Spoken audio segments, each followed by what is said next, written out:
So I've just discovered Ethan Hawke a few weeks ago, and I know I'm late to the party, but dear God, that man can act. And write too, as it turns out. He's written 4 books and co-written 2 graphic novels. He's also written and directed several movies, but we're only counting actual published books. Otherwise we'd be here until, well, just before midnight. So let's talk about these books, rebind some and rate them on a scale of 1 to 5.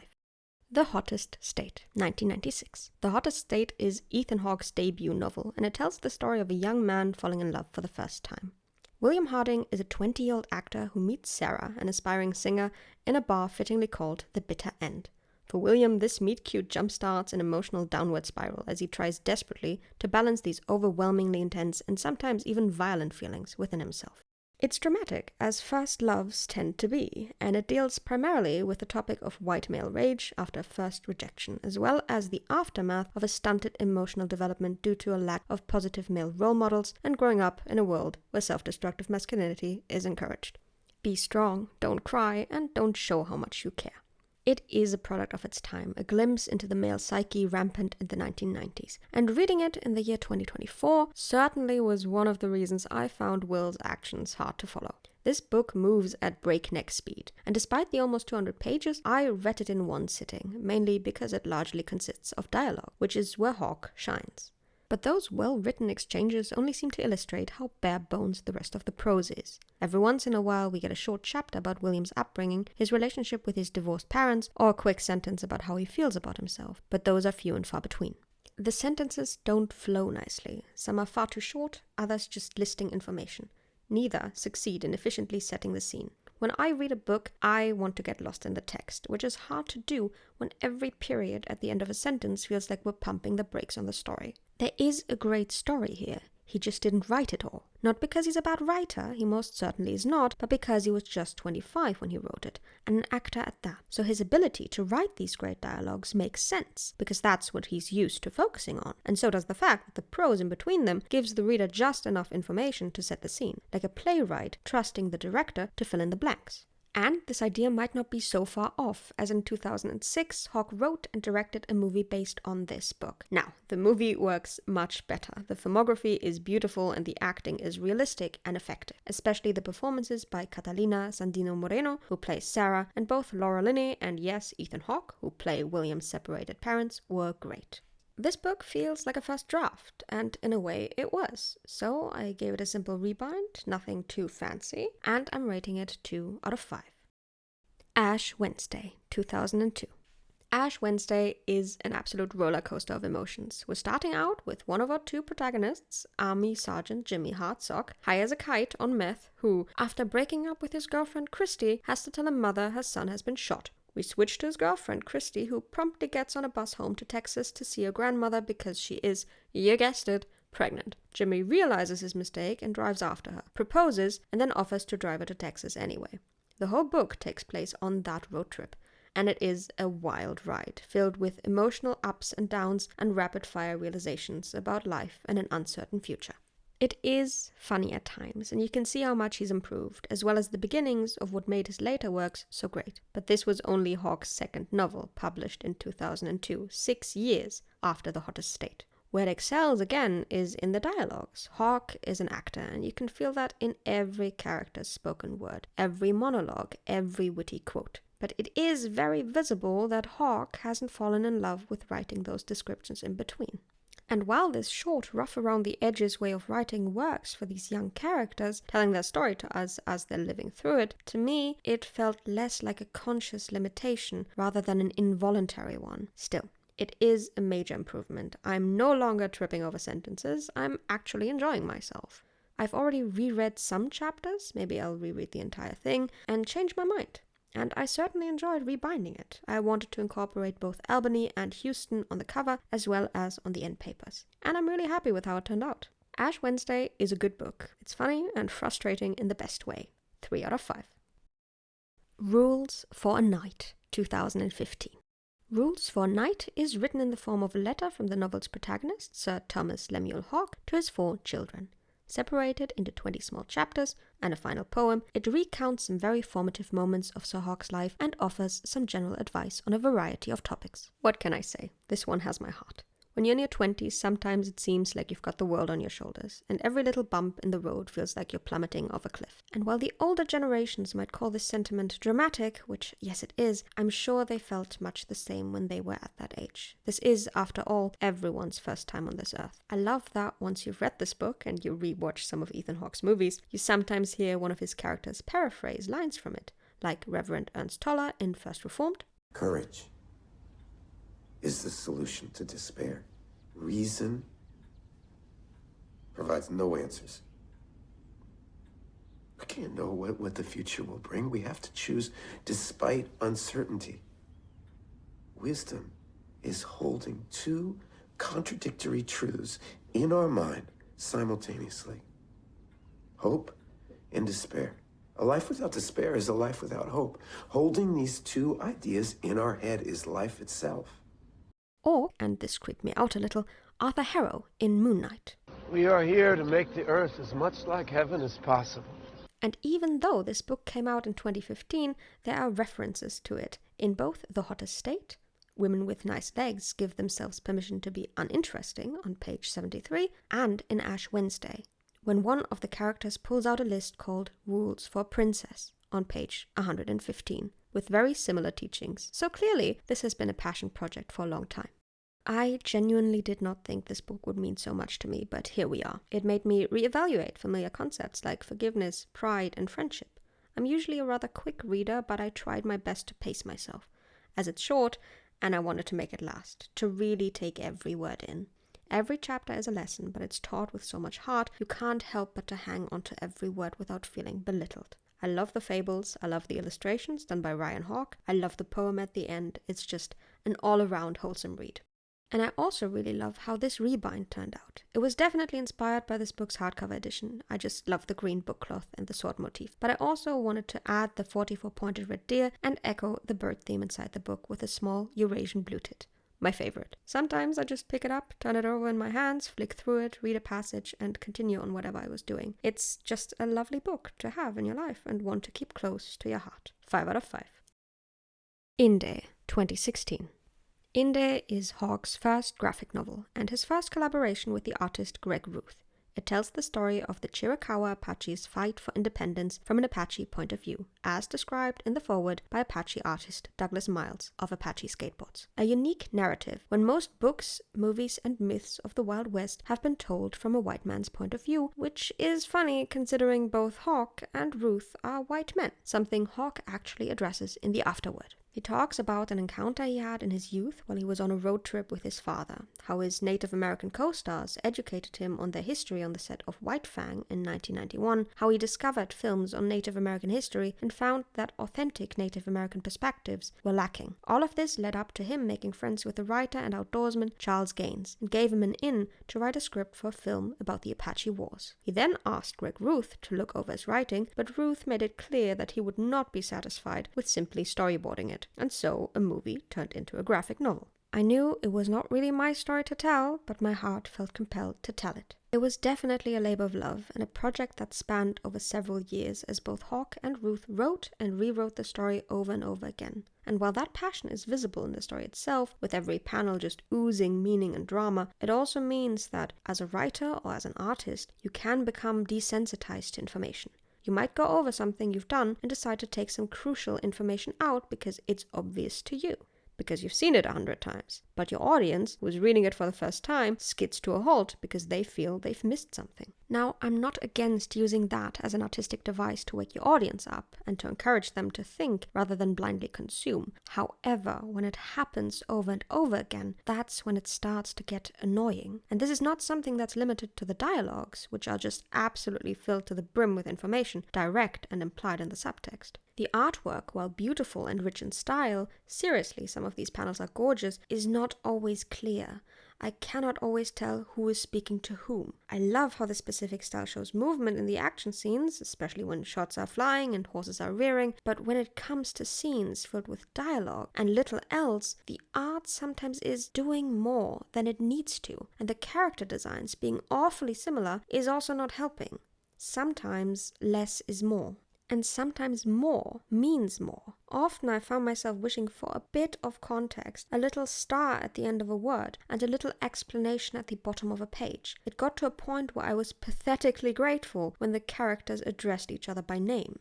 I walked into this knowing precious little about Native American history, which should be ideal for a story that's goal it is to get young people to gain a deeper understanding of the Appalachian Wars. And I left knowing a little more, but certainly not all, which is why there's a list of books at the end for further reading. That is a good thing to have, but it does feel like a professor handing out a reading list and expecting people to just head out there and read. All of what I said previously may have sounded very negative, but trust me, it really is a good story, told by two competent writers. Maybe a bit too competent at times, but nevertheless.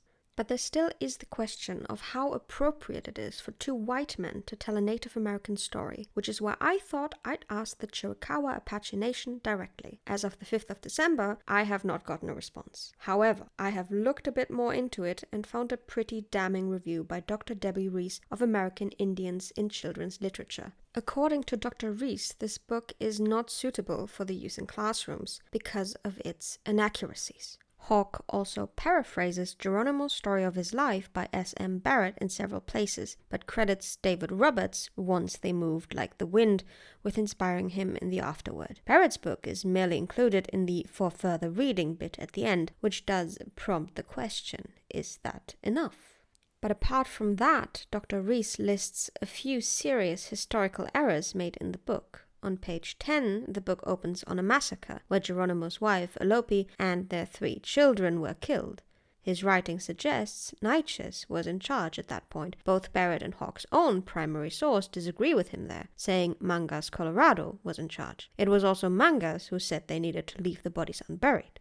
In the book, as he's grieving, Geronimo remembers Alope's father asking him for 100 ponies for her dowry, when such a number was never mentioned. He also misspells wiki up on page 12. He writes that they burned the bodies when they actually had to leave them behind. The eagle that appears on top of the wiki up telling Geronimo that bullets will never hurt him also happened later elsewhere. The decision to strike back and avenge their families was also actually made by Mangas, Colorado, not, as Hawke writes, by Geronimo.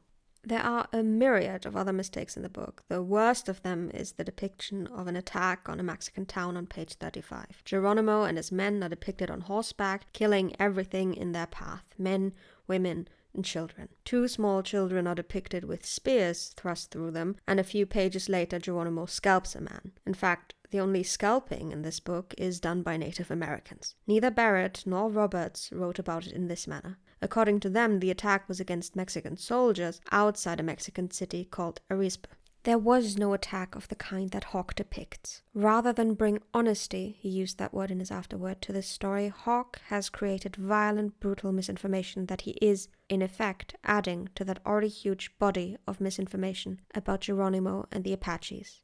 At that point in Indy, I am able to say that teachers cannot, indeed, teachers must not use this book in a classroom to teach history of the Apache people. Dr. Reese actually left a review on the book's Amazon page and got a reply from Ruth. I thought it was only fair to include it here. Gregory Ruth says, I normally avoid responding to reviews like this, but you are wholly wrong about how we portrayed Arizpe and the assault there. Part of what our intention was with Indy was to be honest about portraying them as who they were, however hard that might be at times. All the imagery and tactics are from both historical record and from interviews with tribal historians. Their brutality in war, as counterpointed by their warmth and humanity as people, makes them bigger and more real as people, just as our own brutality and cruelties, mixed with our capacity to love, is definitional to our own humanity as Anglos. There was nothing mindless about the assault on Arizpe, as was told in our book with regards to how the impact of the war with the Mexicans was portrayed through the experiences of Goyakla.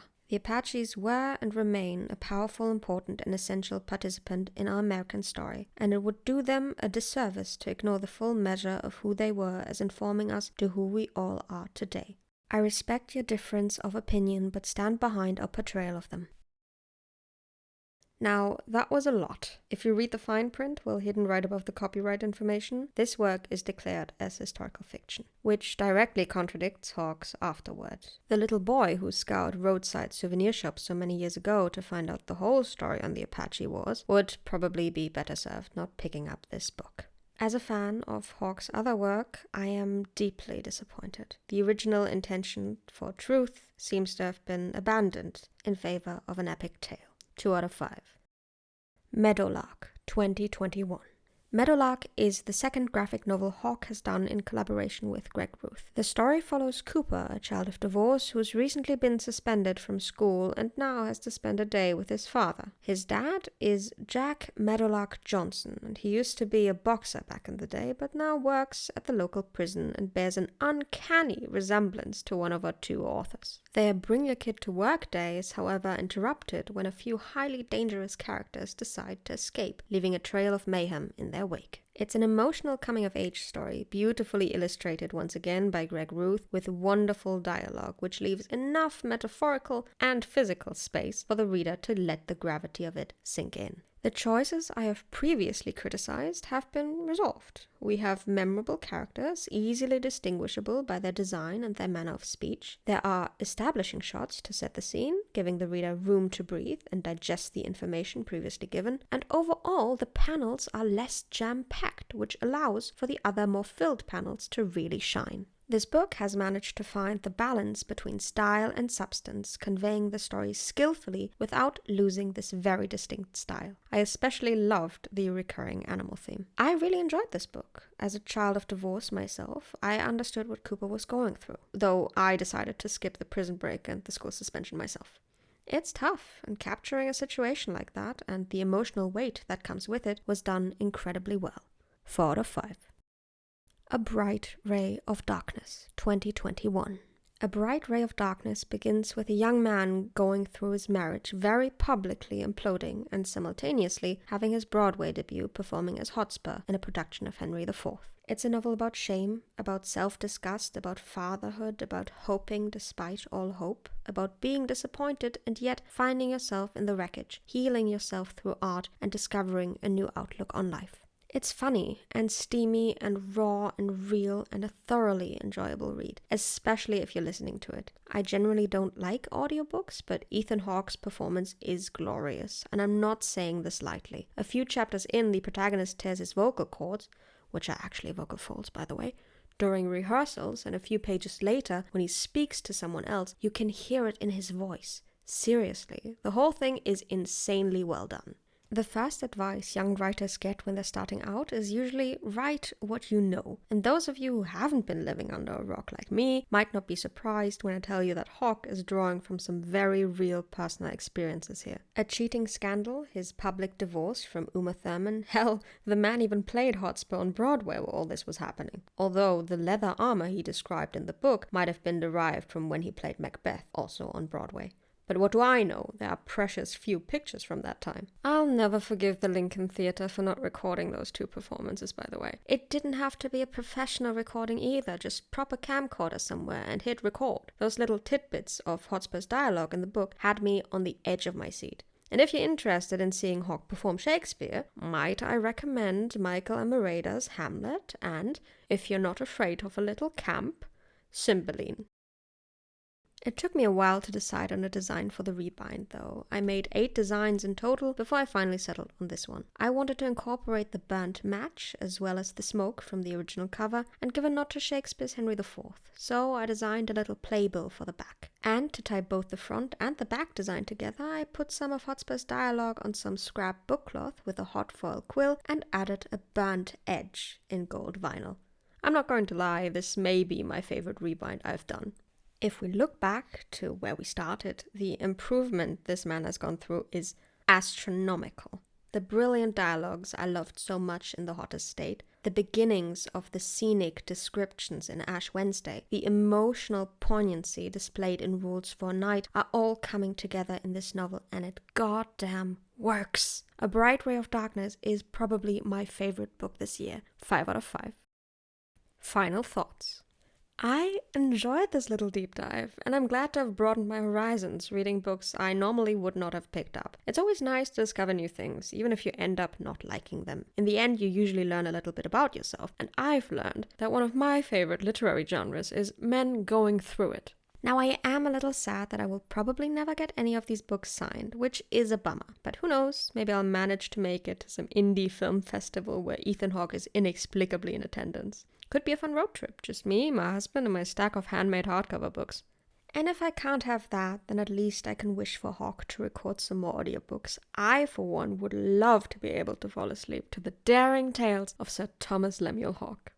Ethan Hawke has shown more than once that he is more than just an actor. He's an adept writer, a talented director, a passionate artist, a creative through and through, excelling in a myriad of disciplines. If there is one thing to take away from all of this, as a creative person, it's not to overwork your art. Set a deadline, don't drag it around with you, don't rewrite it over and over again, finish it and start working on something new.